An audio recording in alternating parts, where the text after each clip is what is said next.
Ba't ka pumapormang ganyan, pre? Papapogi ako sa asawa ko. Yan na daw ba yun? Yan na daw ba yung papapogi mo? Yes. Ito. Wow!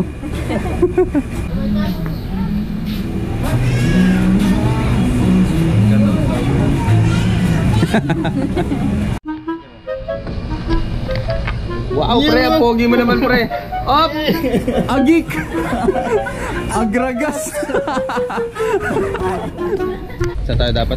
Potipot. Potipot Island. Kaso, since DIY kasi kami, so mas naghahanap kami ng mas budget friendly na maganda rin naman. Kasi kapag tinuloy namin yung Potipot, isang linggo kami lugaw. Hanggang kinsena, sardinas na. Kaso ano yun sa hanap natin, saan yung nahanap natin? May Palawig, no? Malingawan, Magalawan, Magalawan Island. Armada, lalagay ko na lang dyan. Tapos magkano yung ano natin? Parang 150 balikan na bangka, tapos 200 entrance. Yes. Libre na yung mga bata sa entrance. Mas okay na rin siya, kaya lang buti nakahanap kasi Rush, ano na eh. Dito ano na eh. Parang ang paalis na kami tapos kami nakaisip. Kaya nga. Kumbaga kapakap na kami tapos biglang ganun pala kamahal yun doon.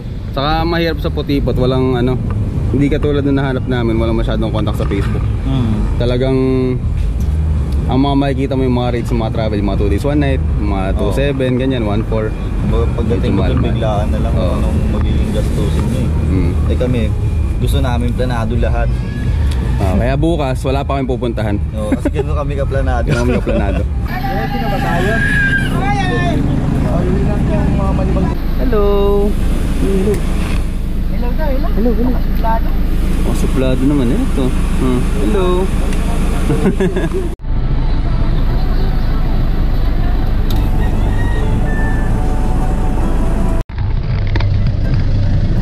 Ano yung pre na?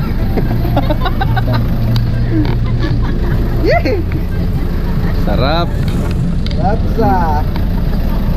Nahulog sa tae.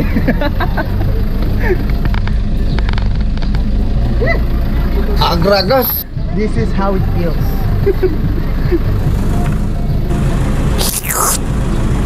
This is a delicacy from Zambales, yema. Yema puta leche. Ano? Ano kala mo kami lang Quantity amoy ng konti. Ang galing. Ang sarap. Kala mo kami lang ha. Akala ko safe ako. Si Bor, may ano ako dito. Triple kill.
Signal.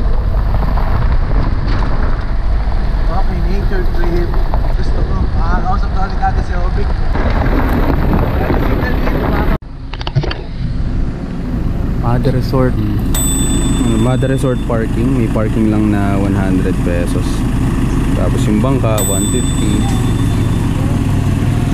Tapos yung entrance sa resort 200.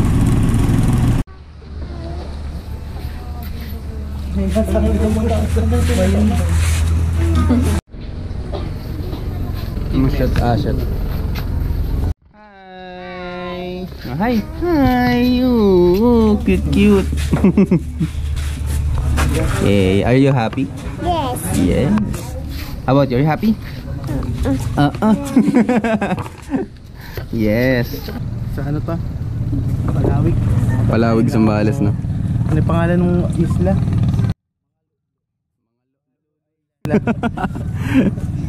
Ito yung Armada Port. So nintay lang namin yung bangka. Sapagkat pa daw yung bangkero. Daming sensor na naman, Mababa na yung ano ko, YouTube account ko, pre. Yung channel ko. Paano lagi nila sinasabi Kaya pa ako babalot. Kaway. Pigment. Baka naman. Sponsorship. Para sa pay pa***al ko. Patay. Sensor na naman tayo.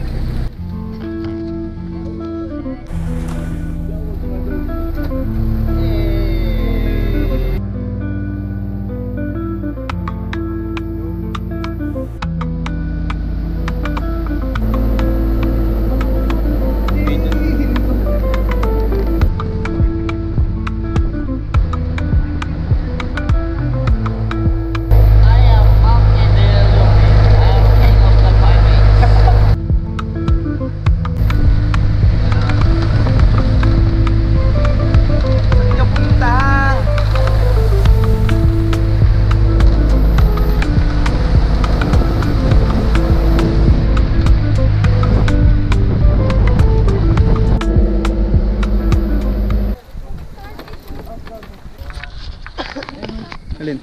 Ayungan. Di yung bay poisonous. Hindi ko sure. Alam ko yan yung vlog. I'm in danger! Video ba yan? Video to. Yan. Pati mo yung mga bata. Yes po. Sama mo yung bangka na po. Strictly no swimming is allowed dun po sa may pinaka-tip ng sandbar. Sa pinakadulo nun, mahigpit na pinagbabawal ang paglangoy po doon since may malakas na current po doon. Yung alon sa kabilang side ng beachfront natin, tsaka dito po sa may side ng beachfront natin, nagbabanggaan sila, so may malakas na agos po doon. Bawal po maligo doon, pwede naman picture taking po. Pwede tayo dito sa may front side ng beach natin hanggang doon sa kabilang beachfront po. Iwas na lang tayo sa may tip ng sandbar. In case lang may maka-encounter, madali ng jellyfish, stonefish, or ng sea urchins. Although hindi naman po season ng jellyfish ngayon, pero baka lang po may matsyempuhan tayo. Punta lang kayo sa dalawang store natin dito sa resort, nagpa-provide sila ng pang first aid. Meron tayo sa may tapat ng common CR, meron po tayo doon sa may pinaka-boundary. In case of emergency, pwede nyo po silang puntahan. And protocol by the DNR, picking of starfish and bonfire po is strictly not allowed.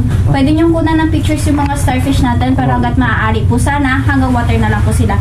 Wala na lang po sana magdadala sa land para maiwasan natin yung suffocation or pagkamatay po ng mga starfish. Mabilis ang stress pagdating sa mga starfish po pag nire-remove natin sila sa water po. So please be gentle na lang po sa mga marine life natin. If we're not familiar po, huwag na lang po nating hawakan. Sa mga kids po, especially po yung mga male, huwag na lang po nating hahayaang maligong walang pang itaas na damit. Pinakadelikadong part na maaaring maapektuhan ng jellyfish is ang pusod ng bata. Pagdating sa adult, medyo ano po sa atin yung pain. Pero sa mga bata po kasi, medyo mababa ang tolerance nila sa pain kapag na-sting po sila ng jellyfish po. Although meron tayong lifeguard on duty, mas maigi pa rin po may presence ng guardian ng mga bata pag naliligo po sila sa dagat. Ayan po. Commercialized na kasi yung Boracay. Sobrang overpriced because it is one of the known here in the Philippines. Diba? Tama ba? Oh, tama. So, mali. Zambales na lang. Mali ba? Zambales na lang. Zambales na lang. We're just gonna... Sa area ba ano yung tawag dito? Ikutin muna natin ang Northing Pilipinas. Yan. Bagyo tayo next. Sugay ka naman. Ayun, pre, ito pala. Maganda pala dito. Pinaka-boundary natin, sir, yung store lang po. Bawal na lumagpas yung sa makatila. Okay po. Thank you po. Thank you, te.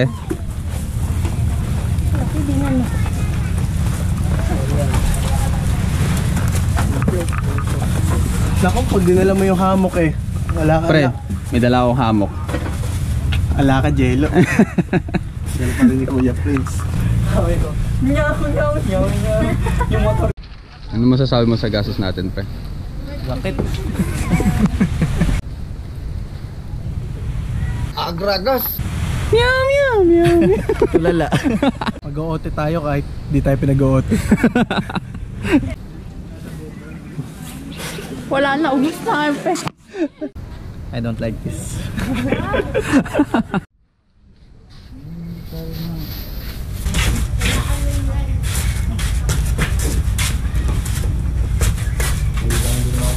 Sige, pre.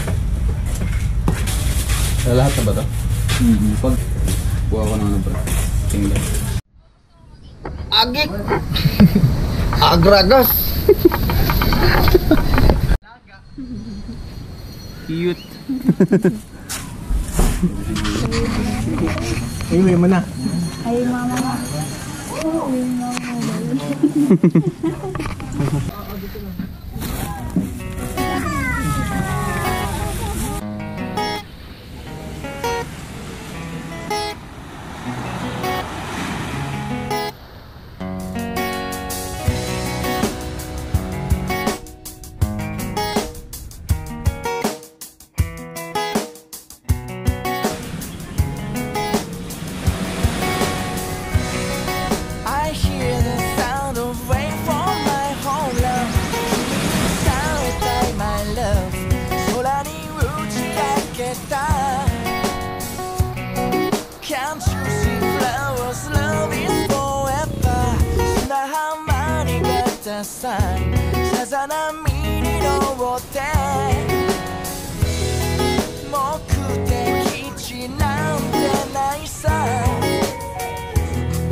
Malungkot ka, pre. Ahas. May ahas.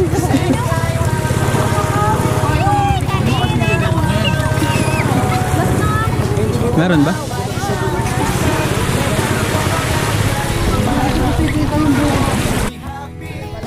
Ready ka na for adult rolls? Ano naman? Di ba Max? Baka naman. Buisit.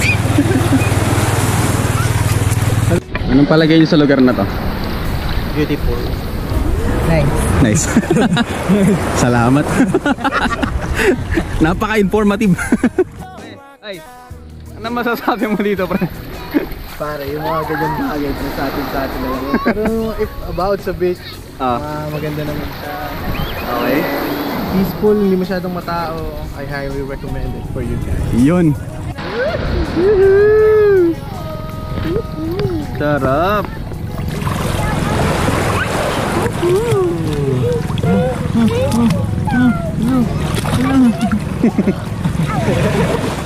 Natakot. Sam. Hi! Sakit siya ba ito?